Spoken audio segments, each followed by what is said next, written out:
I've got the top 10 must-adds in fantasy basketball coming up next on Beat the Odds. Don't go anywhere.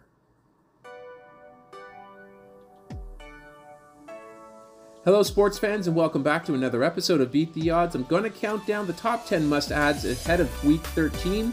If you're a fan of this type of content, please smash that like button. And a special thanks goes to all of our subscribers who have been watching these videos, as you now account for 19% of all viewers. To the other 81% of viewers that haven't yet subscribed, I encourage you to do so as it helps me create these videos for you. Also, leave a comment on a player that you think deserves to be on this list. To qualify for the list, all players must be owned in 60% of leagues or less. This episode is brought to you by Thrive Fantasy Sports.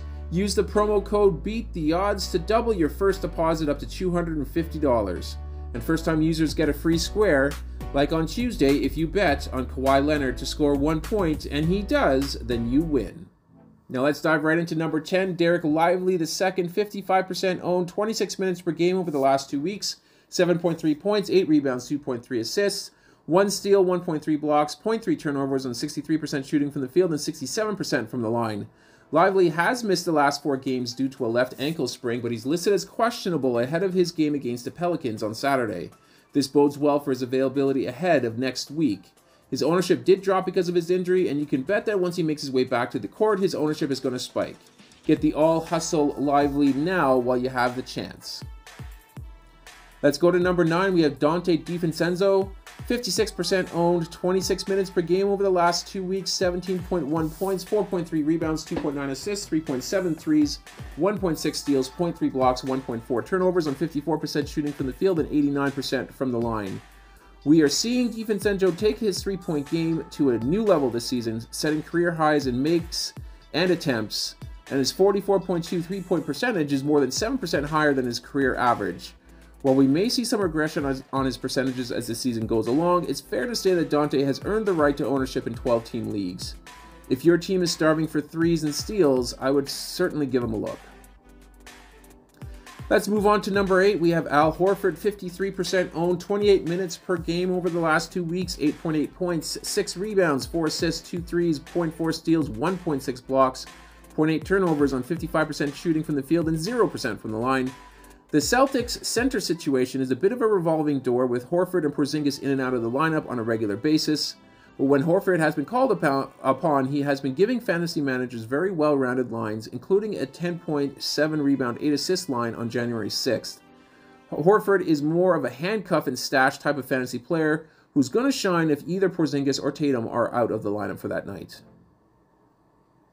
To number 7, we have Kelly Oubre Jr., 52% owned, 31 minutes per game over the last 2 weeks, 14.6 points, 4.4 rebounds, 2.4 assists, 1.4 threes, 1.4 steals, 0.8 blocks, 1 turnover on 44% shooting from the field and 86% from the line. Oubre has stepped up his game in the absence of Joel Embiid and has translated in some nice scoring lines of late. He had missed the Philadelphia game on Friday as he was nursing a sore toe, but it doesn't seem like it's a long-term injury, so he should be safe to roll out into your lineups for next week. If he's healthy next week, Oubre is a must-start player for as long as Embiid is sidelined. To number 6, we have Obi Toppin, 44% owned over the last 2 weeks, 24 minutes per game, 12.5 points, 4.9 rebounds, 2.4 assists, 1.9 threes, 0.4 steals, 0.4 blocks, 0.5 turnovers, on 59% shooting from the field and 85% from the line. Toppin was shifted back to the bench in the Pacers' last game on Friday, but he still put up a solid 18.7 rebound, 4 assist line on perfect shooting from both the field and the line. He has found ways to contribute whether he comes off the bench or he starts. My only concern is that he hasn't registered a steal or a block in 4 straight games, and given his athleticism, I think that's an aberration, but we will start to see him collect those stats here in short order.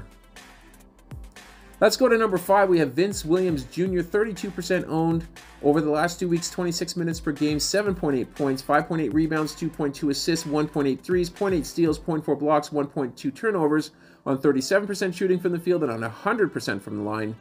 Williams is fresh off a 3-year deal, partly because Memphis is completely ravaged by injuries, but also due to his recent play.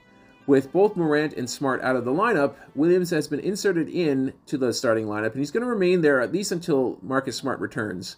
Most of his makes are from the arc, so you should expect lower shooting percentages, but he has been productive in most categories and should be rostered in 12-team leagues. Let's go to number 4. We have Aaron Nesmith, 42% owned, 26 minutes per game over the last 2 weeks, 12.6 points, 3.4 rebounds, 1.3 assists, 2.3 threes, 1.5 steals, 0.6 blocks, 0.6 turnovers on 49% shooting from the field and 82% from the line. Nesmith has been featured on this list for a few weeks now, and managers are slowly catching on. He is a defensive specialist, but he's doing more than enough on the offensive end to deserve a look. His combination of threes, which he's hit 2.1 per game this season, and stocks at 1.8 per game, make him an attractive target to add to a team that can handle having a player that's going to struggle to score in the teens on a nightly basis.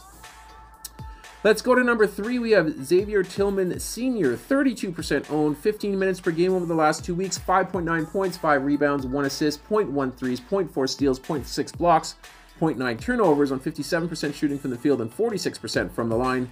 I think most of you are catching on to how this list is going to go. Both the Pacers and the Grizzlies have been hit with injuries to big stars on their team, and role players are being asked to soak up the minutes that are left behind. Tillman was on our fantasy radar early on the season, and now he's back, averaging a double-double in 30 minutes with 2 swats in the last 2 games. Number 2 we go. We have TJ McConnell, 55% owned, 20 minutes per game over the last 2 weeks, 9.4 points, 3 rebounds, 7.4 assists, 1.6 steals, 0.1 blocks, 1.8 turnovers on 61% shooting from the field and 82% from the line. Nembhard is a nice player to target in leagues, but McConnell is the point guard to own in Indiana, while Halliburton nurses his way back to the team. We don't expect McConnell to score much. He lacks a three-point shot, but we fully expect him to run the offense with precision. He dished out 14 assists in his last game against Atlanta, and it's not too much to expect the same going forward.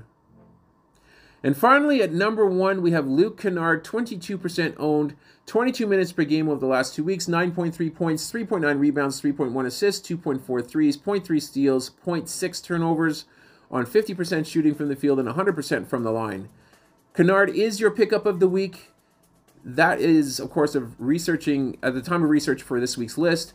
He was available in 78% of leagues. Kennard is going to see some major minutes for the foreseeable future, as both Ja Morant is out for the year and Marcus Smart is out for 6 weeks. Plus, with Desmond Bane spraining his ankle in the Grizzlies' last game against the Clippers, Kennard might end up being thrust into the number 2 scoring option on the team for the short term. And that's going to do it here for this episode. I hope you guys enjoyed it. If you did, please leave a like on the video and, of course, subscribe to the channel for more content like this. I am going to sign off for now, but I'm going to catch you guys on our next episode.